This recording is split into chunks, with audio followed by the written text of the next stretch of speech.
പോഷിപ്പിച്ചിടും.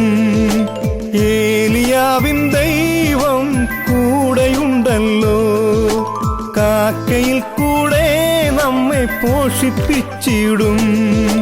നാം കൊടുക്കുന്നതിനെല്ലാം അളന്നു കിട്ടിയിടും. നാം കൊടുക്കുന്നതിനെല്ലാം അളന്നു കിട്ടിയിടും. അളന്നു കിട്ടിയിടും. ഏലിയാവിൻ ദൈവം കൂടെയുണ്ടല്ലോ, കാക്കയിൽ കൂടെ നമ്മെ പോഷിപ്പിച്ചിടും.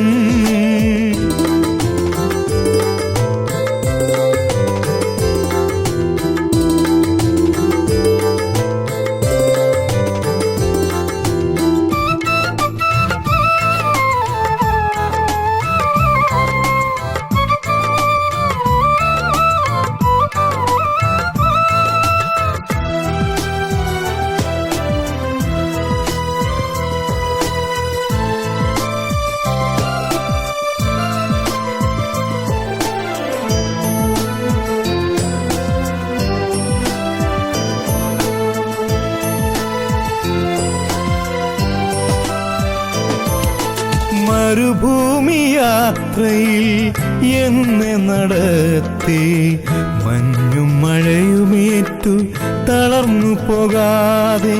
മരുഭൂമി യാത്രയിൽ എന്നെ നടത്തി, മഞ്ഞും മഴയുമേറ്റു തളർന്നു പോകാതെ. തകർന്നു പോകാതെ, തകർന്നു പോകാതെ കരമേകി നടത്തും എന്നുടെ ദൈവം.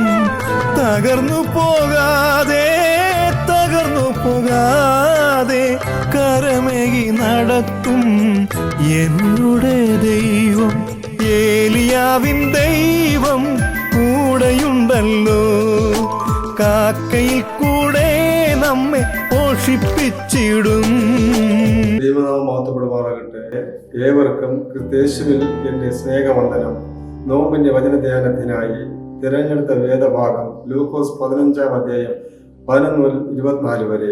ഈ ഭാഗത്ത് നിന്ന് പിതാവ് നമ്മളിലേക്ക് ഓടിയെത്തുന്നു എന്ന വിഷയത്തെക്കുറിച്ച് ധ്യാനിക്കുവാൻ നിങ്ങളുടെ ഏവരുടെ ശ്രദ്ധ ക്ഷണിച്ചുകൊള്ളുന്നു.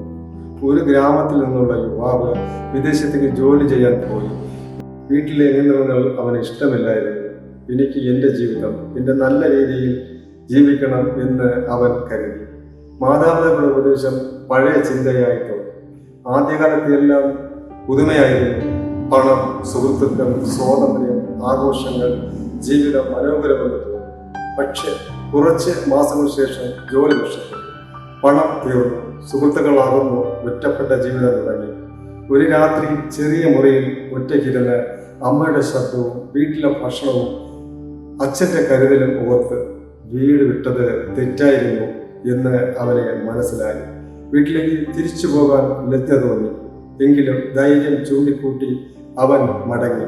വീട്ടുവളപ്പിലെത്തിയപ്പോൾ വാതിൽ തുറന്ന് നിന്ന അച്ഛൻ അവനെ കണ്ട് ശ്വാസനയല്ല, ചോദ്യം ചെയ്യലല്ല, ഒരു ചേർത്തുപിടുത്തം. അവൻ വീട് അവനെ കാത്തിരുന്നു.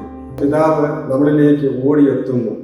പാപം സ്വാതന്ത്ര്യം വാഗ്ദാനം ചെയ്യുന്നു, പക്ഷെ ശൂന്യത നൽകുന്നു. ചെറിയ മകൻ കരയരുത്, അപ്പനിൽ നിന്ന് അകലെയായാൽ ജീവിതം നല്ലതാകും എന്നായിരുന്നു. പക്ഷേ അകലത്തിൽ സന്തോഷമല്ല, ശൂന്യതയായിരുന്നു. പാപം ആദ്യം ആകർഷകമാണ്. അഹങ്കാരം, കോപം, സ്വാർത്ഥത ഇവ ചെറിയ കാര്യങ്ങളായി തോന്നാം. പക്ഷേ അവ നമ്മെ പിതാവിൻ്റെ വീട്ടിൽ നിന്ന് മൃദുവായി അകറ്റുന്നു.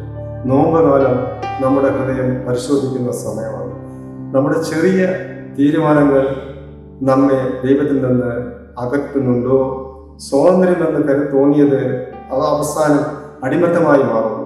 2, തകർച്ച വ്യക്തത നൽകാം. ബൈബിൾ പറയുന്നു, അവൻ സുബോധത്തിലേക്ക് വന്നു. എത്ര ശക്തമായ വാക്യം!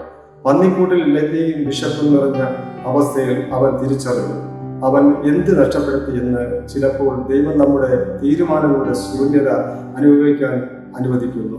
അത് ശിക്ഷയ്ക്കല്ല, ഉണർത്തലാണ്. തകർന്ന നിമിഷങ്ങൾ വഴിത്തിരിവുകളാകാം. വേദന ആത്മീയ ബോധത്തിലേക്കുള്ള വാതിലാകാം. 3, മാനസാന്തരപ്പെടുന്ന ഹൃദയത്തിലേക്ക് എത്തുന്ന പിതാവ്. വളരെ പശ്ചാത്താപത്തോടെ മകൻ പറഞ്ഞു, ഞാൻ യോഗ്യനല്ല. പക്ഷേ അവൻ വാക്കുകൾ പൂർത്തിയാക്കുന്നതിന് മുമ്പ് പിതാവ് ഓടിയെത്തി, സ്നേഹത്തോടെ ഓടി വന്നു. അതാണ് നമ്മുടെ ദൈവം. നാം ഒരു പടി തിരിഞ്ഞാൽ അവൻ നമ്മളിലേക്ക് ഓടുന്നു. ശിക്ഷയോടെ അല്ല, ചേർത്ത് പിടിക്കാൻ. നോമ്പുകാലം നമ്മുടെ വീട്ടിലേക്കുള്ള യാത്രയാണ്. പിതാവ് കാത്തിരുന്നു, ശാസനയോടെ അല്ല, സ്നേഹത്തോടെ. നാം അകന്നു പോയാലും ദൈവം അകന്നു പോകുന്നില്ല. നാം വഴി തെറ്റിയാലും അവൻ വഴി കാത്തിരിക്കുന്നു.